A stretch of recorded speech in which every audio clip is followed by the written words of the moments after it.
Revise करूंगा इसको थोड़ा। तो हेलो दोस्तों, आज फिर से मैं एक भक्ति सीरीज में फिर से एक नया टॉपिक लेके आया हूँ। आज फिर से मैं अपने मित्र अभिनव जी के साथ मैं फिर से कुछ डिस्कस करूंगा। तो आज का हमारा क्वेश्चन है अभिनव जी कि भगवान, लोग अक्सर बोलते हैं कि भगवान होते हैं कि नहीं, अगर होते हैं तो इनको कैसे पाया जा सकता है। Hare Krishna. Hare Krishna, Hare thank Krishna. You. Thank you Abhishek Prabhu एक बार फिर से मुझे अवसर देने के लिए। और जैसे कि आपने अभी प्रश्न किया है कि भगवान होते हैं या नहीं, और होते हैं तो कैसे देखा जा सकता है। बेसिकली ये प्रश्न जो है नास्तिकों के द्वारा किया जाता है। जी। नास्तिक मतलब जिनकी कोई धारणा नहीं होती भगवान के प्रति, और जो जो केवल अपनी आंखों पर बिलीव करना चाहते हैं, जो आंखों के सामने है कोई वस्तु, व्यक्ति, तो वो है। और अगर आंखों के सामने नहीं है, नहीं देख सकते हैं, तो वो चीज़ नहीं है। ये केवल भगवान के विषय में ये लागू होता है उन नास्तिकों के लिए, अन्य विषयों में लागू नहीं होता। जी। बहुत सारे नास्तिक ऐसे मिल जाएंगे जो कहेंगे कि भगवान नहीं होता है, क्योंकि वो है तो हमें दिखाओ। अब हम उनसे पूछेंगे कि अच्छा ये बताइए कि आप अमेरिका गए हैं, तो बोलेंगे कि नहीं, मैं अमेरिका नहीं गया हूँ। लेकिन वो मानते हैं कि अमेरिका है। कभी उन्होंने अमेरिका देखा नहीं है, लेकिन वो अमेरिका है मानेंगे, पाकिस्तान है मानेंगे, अन्य वस्तुएं मानेंगे जिन्होंने उन्होंने नहीं देखी है उन्हें मान लेंगे। पर भगवान के विषय में उनको क्या है कि चाहिए कि भगवान हमें दिखेंगे तभी हम मानेंगे। तो साधुगण जो होते हैं इस प्रश्न से बड़ा रुष्ट होते हैं कि आप कैसे कहते हैं, कि आपकी क्या योग्यता है कि भगवान आपको दर्शन दे। यदि कोई एक मानसिक दिवालिया व्यक्ति या कोई एक साधारण व्यक्ति किसी देश के प्रधानमंत्री को कहे कि मैं नहीं मानता वो मेरे प्रधानमंत्री हैं, पहले आए मेरे पास तब मैं मानूंगा, तो क्या प्रधानमंत्री उनसे मिलने आ जाएंगे नहीं, अपना सब काम छोड़ कर? नहीं, नहीं, ये तो तो पॉसिबल नहीं। उसी प्रकार से उसके अंदर एक योग्यता होनी चाहिए। उस व्यक्ति से मिलने आ सकते हैं प्रधानमंत्री, ऐसा नहीं कि नहीं आ सकते। और किस विषय संबंधित, किस, यदि उसके पास ऐसी कोई योग्यता है, ऐसी कोई नॉलेज है, ऐसा कुछ उसके पास रहस्य है जो देश की सुरक्षा, समाज की सुरक्षा, इन चीज़ों से जुड़ा हुआ है, तो एक वैल्यू है, तो प्रधानमंत्री आ सकते हैं उससे मिलने। अन्यथा वो किससे मिलने जाएंगे? हर कोई कहने लगेगा तो क्या प्रधानमंत्री एक एक व्यक्ति के पास जाते रहेंगे अपनी प्रामाणिकता सिद्ध करने के लिए? तो उसी प्रकार जब आप मानते ही नहीं कि भगवान नहीं है, तो फिर भगवान को क्या पड़ी है आपको मनवाने की? क्योंकि भगवान के पास उनके लिए ही सारा समय है जो उनको मान लिया है। जब हम व्यक्तिगत व्यवहार में भी बात करते हैं, तो एक व्यक्ति उन लोगों के पास अधिक जाना पसंद करता है जहाँ पर उसका स्वीकार्य ज़्यादा होता है, लोग उसको स्वीकार करते हैं, प्रेम करते हैं, बजाय उनको पास वो ज़्यादा जाता हो जहाँ पे लोग उसको माने ही ना, उसका सम्मान ही ना करें। तो भगवान के स्वभाव में और जीव के, यानी जीवात्मा जो हम सभी हैं, हमारे स्वभाव में अंतर नहीं है। हमारा भी स्वभाव वैसा ही है कि हम इस बहुत शरीर में होने की वजह से माया के प्रभाव में आ गए। अब रहा प्रश्न, हम अ, भगवान को क्यों नहीं देख पाते? तो नहीं, भगवान बीच को यहाँ पे देखने मैं आपको इंटरप्ट करूंगा। तो आप कृपया, जी आपने एक बात बताई कि भाई अगर हम भगवान को नहीं मानेंगे तो भगवान को क्या पड़ी है हम हमारे पास आने की। जी तो ये बताइए कि जैसे कहते हैं कि परम पिता, मतलब भगवान तो परम पिता होता है, हम तो उनकी औलाद हैं, हम उनकी संतान हैं। कोई वैसे ही जैसे सामाजिक दृष्टि में बोला जाता है कि एक पिता अपने संतान को कैसे इग्नोर कर सकता है। तो वैसे जी। अगर पिता, पुत्र कितना भी नालायक क्यों ना हो, लेकिन पिता उसको हाँ, कभी इग्नोर नहीं करता। तो उसी प्रकार बिल्कुल सही। भक्त कितना भी नालायक क्यों ना हो, भगवान उसे कैसे इग्नोर कर सकते हैं। आपने कहा कि भक्त नालायक हो, एटलीस्ट उसको भक्त होना पड़ेगा। पर जो नास्तिक की बात कर रहे हैं आप, जी। तो नास्तिक के लिए एक अलग कैटेगरी होती है। तो वो एक पिता, वो जैसे भी। आपने कहा कि पिता और पुत्र के बात का एग्जाम्पल दिया, उसी एग्जाम्पल से मैं समझाता हूँ आपको। यदि एक पिता के दो पुत्र हैं जी। और एक बहुत आज्ञाकारी है, पिता की आज्ञा के अनुसार चलता है, घर परिवार का ध्यान रखता है, माता पिता का सहयोग करता है, भाई बहनों का भी ख्याल रखता है, अच्छा व्यवसाय कर रहा है, अच्छे से गृहस्थी संभाल रहा है, अच्छा से समाज में एक अच्छे व्यक्ति की तरह रह रहा है। और दूसरा व्यक्ति है जो परिवार में केवल डिस्टरबेंस करता है, किसी भी प्रकार का उसका कोई नियम कानून नहीं है, किसी भी प्रकार से वो कोई सहयोगी नहीं है परिवार में। तो अंततः क्या है कि उसके परिवार वाले उसे छोड़ नहीं देते हैं, उसे भोजन पानी की व्यवस्था तो करते रहते हैं, परंतु कभी भी उसको ऐसी कोई जिम्मेदारी नहीं सौंपते हैं जिससे समाज में वो एक गलत एग्जाम्पल पेश कर दे। उसी प्रकार से जो नास्तिक बेसिकली कहते हैं कि भगवान नहीं है, वो उनको जो नास्तिकता है वो भगवान को नहीं मानने से कुछ नहीं होगा। दिया खाया जो भी है वो सभी, वो जो खा रहे हैं पी रहे हैं सब कुछ भगवान से ही उत्पन्न है। बिना उनकी उत्पत्ति के आप किस चीज़ पे रिसर्च करोगे और किस चीज़ पे आपको जो सारी चीज़ें दिख रही हैं सब भगवान से ही उत्पन्न है। आज तक कोई साइंटिस्ट ये नहीं बता पाया है कि एक छोटे से बीज से इतना बड़ा पेड़ कैसे निकल के आता है और उससे फिर उन बीजों से हजारों पेड़ कैसे निकल के आते हैं। तो साइंटिफिक कुछ थ्योरीज हैं, बॉटनिकल और बायोलॉजिकल थ्योरीज, वो एक अलग मैटर है। पर कैसे एक जल चक्र के द्वारा वर्षा हो जाती है, वाष्पीकरण हो जाता है और फिर सर्दी गर्मी बरसात तक चलती है, इसका कोई साइंटिफिक कोई वैसा थ्योरी नहीं। तो नास्तिक क्या है, उनको भगवान के विषय में ही सारी नास्तिकता है, लेकिन अन्य सारी विषयों पे वो उतना लॉजिकल नहीं। तो अब क्या है कि नास्तिक होने के लिए भी थोड़ी सी आस्तिकता चाहिए। नास्तिक बेसिकली जिसकी किसी प्रकार किसी भी चीज़ में आस्था ना हो, भगवान के प्रति आस्था ना हो, तो हम उसको नास्तिक बोल देते हैं। लेकिन बेसिकली उनकी एक आस्था होती है कि भगवान को ना मानने की आस्था। तो भगवान उसमें भी उनका सहयोग कर देते हैं कि जो आप नहीं मानना चाहते, ठीक है आपको भरण पोषण हम दे रहे हैं, ठीक है, बट आपको हम ऐसी कोई जिम्मेदारी नहीं सौंपेंगे जिनसे समाज में कुछ भक्ति का नाश हो। भगवान उनको सेपरेट कर देते हैं और वो अपना सारा फोकस उन बच्चों पे लगाते हैं जो भगवान के प्रति आस्तिक और भगवान की सेवा, संसार के कल्याण के लिए कार्य कर रहे हैं, इस प्रकार। और रही भगवान को देख पाने की बात, तो जैसे कि एक एग्जाम्पल है शास्त्र से ही, एक एग्जाम्पल आता है कि जैसे उल्लू एक पक्षी होता है तो हमेशा रात में ही दिखा जाता है, जी। दिन में वो निकलता ही नहीं। उसकी आंखें हमेशा ऐसे खुली खुली रहती हैं, बड़ी सी आंखें, और कभी झपकती नहीं, पर वो रात में ही निकलता। कभी भी उसने सूर्य नहीं देखा है। तो अब अगर उल्लू, हजारों उल्लू इकट्ठे हो जाएं और कहें कि मैं नहीं मानता कि सूर्य होता है, तो क्या सूर्य देव भगवान को पड़ी है कि वो आकर के उल्लुओं को मनवाए कि नहीं भाई मैं हूँ? नहीं तो नहीं। उसी प्रकार से सूर्य को देखने के लिए उन्हें दिन में आना पड़ेगा। उसी प्रकार से जिसको भगवान के दर्शन करने हैं उसको वो कंडीशंस अप्लाई करनी पड़ेंगी अपने जीवन में जिससे वो दर्शन की योग्यता पा सकें। अगर हमें यहाँ से दिल्ली पहुँचना है, मान लीजिए ट्रेन से जाना है हमें दिल्ली, तो हमको हमारा सिंपल क्वालिफिकेशन होता है उसके लिए कि हमें दिल्ली के लिए एक ट्रेन पकड़नी पड़ेगी जो दिल्ली जाती हो और उसका टिकट हमारे पास हो। ये अलग बात है वो किस क्लास का लेता है। एटलीस्ट लीस्ट क्वालिफिकेशन ये है कि ट्रेन दिल्ली जाती हो और मेरे पास टिकट भी दिल्ली जाने का हो, जी। तब तो हम दिल्ली के दर्शन कर पाएंगे। लेकिन अगर हम कहें कि नहीं हम भोपाल का टिकट लेंगे, जाना हमें दिल्ली पहुंचना है, तो क्या संभव है?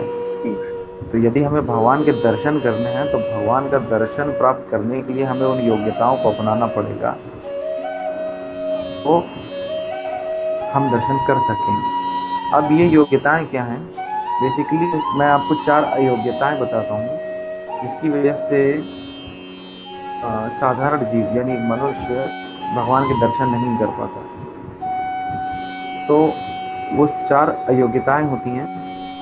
पहली कि मनुष्य में त्रुटि करने की आदत होती है। वो हमेशा कहीं ना कहीं कितना भी अलर्ट होकर के चलेगा, कहीं ना कहीं उसे गलतियां होंगी। फॉर एग्जाम्पल, जैसे महात्मा गांधी, उनको जब उनको गोली मारी गई तो उनको बहुत से लोगों ने सूचनाएं दी कि आप वहाँ सभा में मत जाइए, सभा को रद्द कर दीजिए और आपकी हत्या का प्रयास किया जा सकता है। परंतु उन्होंने वहाँ जाने की गलती की और इतिहास सबको पता है। तो मनुष्य जानकर भी और अनजाने में भी गलतियां करता ही करता है। तो पहला डिफेक्ट तो मनुष्य में ये होता है। दूसरा होता है कि उसमें भ्रमित होने की स्थिति होती है, हमेशा भ्रम में रहता है। क्या करने से सही रहे, क्या होगा, क्या करने से मुझे फायदा होगा और क्या करने से गलत होगा, कुछ कंट्रोल नहीं है उसका, पर वो भ्रमित है हमेशा कि मैं ऐसा क्या करूं कि, और हमेशा कैलकुलेटिव करने का कोशिश करेगा कि ऐसा करूंगा तो इससे फायदा होगा, ऐसा करूंगा तो इससे फायदा होगा, पर ऐसा वास्तव में हो नहीं पाता है। तो ये दूसरी डिफेक्ट है जो मनुष्य में हमेशा ही रहता है। तीसरा, मनुष्य में धोखा देने की प्रवृत्ति होती है। सभी जीव जो है, मैं किसी एक पर्टिकुलर व्यक्ति की बात नहीं कर रहा हूँ, इस संसार में जितने भी मनुष्य हैं सभी के भीतर टेंडेंसी है धोखा देने की प्रवृत्ति। धोखा देने की प्रवृत्ति इन द सेंस, इसको इस प्रकार से कहते हैं कि आ, हम जो है कुछ करना चाहते हैं लेकिन उस स्तर तक का प्रयास नहीं कर पाते, तो पहले तो हम अपने आप को ही धोखा देते हैं। कई बार हम बहुत सारे ऐसे लक्ष्य और ऐसे टास्क निर्धारित होते हैं और बाद में हम कॉम्प्रोमाइज कर जाते हैं, तो अपने प्रति भी वो एक धोखा देने की प्रवृत्ति है। उसी प्रकार से कई बार हम कमिटमेंट करते हैं किसी को और उस कमिटमेंट को एनी हाउ कभी कभी पूरा करने की कोशिश करते हैं पर नहीं कर पाते, तो ये एक धोखा देने की प्रवृत्ति है। और चौथा है कि मनुष्य की इंद्रियां अपूर्ण होती हैं। जी। अपूर्ण इंद्रियां इन द सेंस कि हम एक हमारी हर चीज की एक लिमिट है, देख पाने की, सुन पाने की, बोल पाने की। जैसे कि अगर हमें, जैसे मैंने ये चश्मा लगाया हुआ है, तो जो मेरी आंखों की देख पाने की क्षमता है तो थोड़ी जा चुकी हो, तो जिसकी वजह से मैंने इस चश्मे को लगाया ताकि मुझे और अच्छे से दिखाई। इसी प्रकार से हम जब कोई साइंस पढ़ते हैं, जो बेसिकली साइंस के स्टूडेंट होते हैं, तो उन्हें जब मटेरियल का एनालिसिस करना हो या कोई छोटे छोटे अणुओं, परमाणुओं का अध्ययन करना हो तो माइक्रोस्कोप का यूज़ करना पड़ता है। ये डॉक्टर्स होते हैं तो उनको एंजाइम वगैरह देखने के लिए सूक्ष्मदर्शी का प्रयोग करना पड़ता है। क्यों? क्योंकि हमारी आंखों की एक लिमिटेशन है, हम क्या देख सकते हैं, क्या नहीं देख सकते। सिमिलरली सुनने के लिए हमारी योग्यता है कि 20,000 हर्ट्ज से 20,000 किलो हर्ट्ज तक का हम साउंड फ्रीक्वेंसी सुन सकते हैं। यदि इसके बाहर की फ्रीक्वेंसी होती है तो वो आवाज़ मनुष्य को सुनाई नहीं देती। तो हमारे अपूर्ण इंद्रियां भी एक कारण है जिसकी वजह से हम भगवान के दर्शन नहीं कर सकते हैं। अब इन 4 डिफेक्ट्स के कारण, और इन 4 डिफेक्ट्स के कारण क्या होता है कि हम 3 चीज़ों से वंचित हो जाते हैं। कि एक एग्जाम्पल के थ्रू मैं आपको समझाने का प्रयास करता हूँ कि कैसे। बेसिकली एक 6 अंधे लोगों की कथा है, कहानी है कि 6 अंधे एक बार एक रास्ते से जा रहे थे और एक बड़ा सा हाथी आया उस रास्ते में और वो खड़ा था। वो 6 अंधे उसको छू करके देखने का प्रयास करने लगे कि ये क्या है। तो जिस पहले अंधे ने गधे की हाथी की खंबे जैसी टांगे पकड़ी हुई थी, तो उसने बोला ये तो खंबा लग रहा है। दूसरे अंधे ने उसका पेट पकड़ा हुआ था, बड़ा भारी सा पेट होता है, उसने बोला कि ये तो दीवार लग रही है। तीसरे ने उसकी पूंछ पकड़ी हुई थी, उसने बोला कि ये तो रस्सी लग रही है। चौथे ने उसके कान पकड़े हुए थे। तो उसको लगा नहीं ये तो बड़ा सा पंखा लग रहा है कोई। पांचवे ने उसकी सूंड पकड़ी हुई थी। तो उसने कहा कि नहीं ये कोई मोटा अजगर सांप हो सकता है। छठे ने उसके दांत पकड़े हुए, तो उसने बोला कि नहीं नहीं कुछ नुकीला धातु का कुछ औजार है। अब छह अंधे लोगों ने छह अलग अलग चीजें पकड़ रखी थी। तो क्या होता है, सबके अपने अपने एक्सप्लेनेशन है, वो अपना अपना स्पेक्यूलेट कर रहे हैं। पर क्या वास्तव में हाथी वैसा है? नहीं। तभी वहां से एक दूसरा व्यक्ति आया जिसके पास आंखें थी, जिसने हाथी को पहले से देखा हुआ था। तो जब उसने छह लोग बातें करते सुना, तब उसने उनको एक्सप्लेन किया, नहीं जो तुम जिसे छू रहे हो वो एक ही पशु है। जिस प्रकार गाय की चार टांगे होती हैं, उसी प्रकार से इसकी भी चार टांगे हैं। जिसे तुम खंबा कह रहे हो वो चार खंबे उसके बड़े बड़े पैर हैं। जिसे तुम दीवार कह रहे हो वो उसका पेट है। जिसे तुम सांप या रस्सी कह रहे हो जो उसकी सूंड और पूंछ है। तो इस प्रकार से जिस व्यक्ति ने देखा है वो बता सकता है कि हाथी कैसा होता है। तो इसी प्रकार भगवत गीता में चतुर्थ अध्याय के 34वें श्लोक में भगवान श्री कृष्ण अर्जुन से कहते हैं, तद्विधि प्रणिपातेन परिप्रश्नेन सेव्या उपदेशन्ति ते ज्ञानम ज्ञानेन सत्त्वदर्शिनः। इसका अर्थ यह है कि हमें एक प्रामाणिक गुरु को स्वीकार करना चाहिए, उसे प्रणाम करना चाहिए, उसकी सेवा करनी चाहिए और उससे उपदेश प्राप्त करना चाहिए।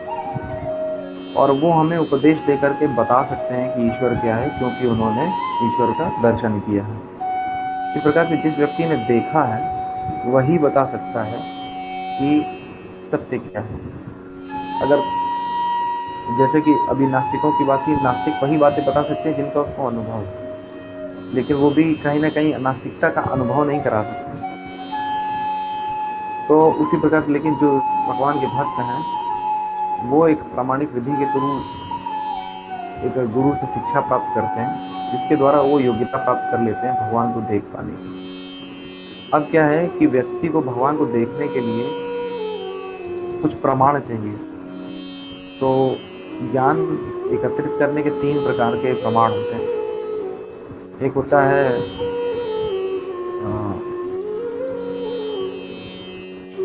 अनुमान प्रमाण और प्रत्यक्ष प्रमाण, और तीसरा होता है शब्द प्रमाण। प्रत्यक्ष प्रमाण जिसका मैंने एग्जाम्पल बताया अभी आपको कि जो छह व्यक्ति थे वो अलग अलग चीज़ों को छू कर देख रहे थे कि जो हमने देखा है उसी को मानेंगे। तो प्रत्यक्ष प्रमाण का हमने एग्जाम्पल देखा तो वो फेल है एक प्रकार, क्योंकि जो चीज़ को देख रहा है, कई बार हम कई चीज़ें देखते हैं पर वो होती नहीं है। जैसे कि सिंपल सा एग्जाम्पल है कि हम जब रोड पर चलते हैं तो कभी कभी हमें दूर लगता है कि बहुत हाईवे चलते हैं तो लगता है कि आगे पानी है और कुछ रोड गीला होगा, पर आगे वहाँ पहुँचते हैं तो फिर आगे दिखता है, वो कभी होता ही नहीं। उसी प्रकार से जिन चीज़ों को हम नहीं देख सकते तो क्या वो नहीं है? लेकिन ऐसा नहीं है, वो हैं। जैसे कि बहुत सूक्ष्म जीव होते हैं, हम उनको बहुत माइक्रोस्कोपिक इंस्ट्रूमेंट्स के थ्रू देख सकते हैं। तो हमारी आंखों से वो बच जाते हैं, इसका मतलब वो नहीं है, ऐसा नहीं है। तो इस प्रकार से प्रत्यक्ष प्रमाण गलत हो जाता है। दूसरा होता है अनुमान प्रमाण। कई बार हम अनुमान लगाते हैं कि यहाँ पे जैसे अभी बारिश का मौसम है, तो अगर हम किसी क्षेत्र से आए यहाँ पर और हमने देखा चारों तरफ सड़कें गीली हैं तो इसका मतलब यहाँ बारिश हुई होगी। पर हो सकता है किसी ने शावर किया हो रोड पर, या कभी बार ऐसा लगता है कि कोई किसी बंद कमरे से बहुत चीखने चिल्लाने की आवाज़ें आ रही हों, तो लगता है कि नहीं अंदर कोई लड़ाई हो रही है। और बाद में हमें पता चले नहीं अंदर तो कुछ ड्रामा चल रहा था और लोग रिहर्सल कर रहे थे, या अंदर टीवी चल रहा था। तो इस प्रकार से अनुमान प्रमाण भी फेल हो जाता है। अब रही आती है बात शब्द प्रमाण की। शब्द प्रमाण का एग्जाम्पल वही व्यक्ति है जो उन छह लोगों को बता रहा था कि हाथी क्या होता है। उसने हाथी को देखा हुआ था और उसका अनुभव था, तो उसने उस स्वरूप का वर्णन किया उन अंधों के आगे, इनके जो अयोग्यता थी जिनके पास। और उन अयोग्यता के द्वारा हमको पता चला कि हम कैसे समझ सकते हैं कि वो हाथी कैसा होता है। जी सिमिलरली हर व्यक्ति में भौतिक विषयों में भी अगर हम कोई सब्जेक्ट पढ़ते हैं तो शुरुआत में हम अयोग्य ही होते हैं, पर टीचर के द्वारा सुनते सुनते सुनते सुनते हमें उस सब्जेक्ट में उस चीज़ के बारे में पता चलने लगता है कि ये ऐसा है, ये ऐसा है, ये ऐसा है। तो जब भौतिक विषयों में ऐसा है तो आध्यात्मिक विषयों में क्यों नहीं ऐसा है? भगवान को देखने के लिए भी हमें योग्यता हासिल करनी पड़ेगी एक प्रामाणिक गुरु के द्वारा, जो कि हमें शब्दों के द्वारा भगवान के बारे में बताए, भगवान के दर्शन कैसे होते हैं, भगवान का स्वरूप क्या है, भगवान के कार्य क्या हैं, भगवान की लीलाएं क्या हैं।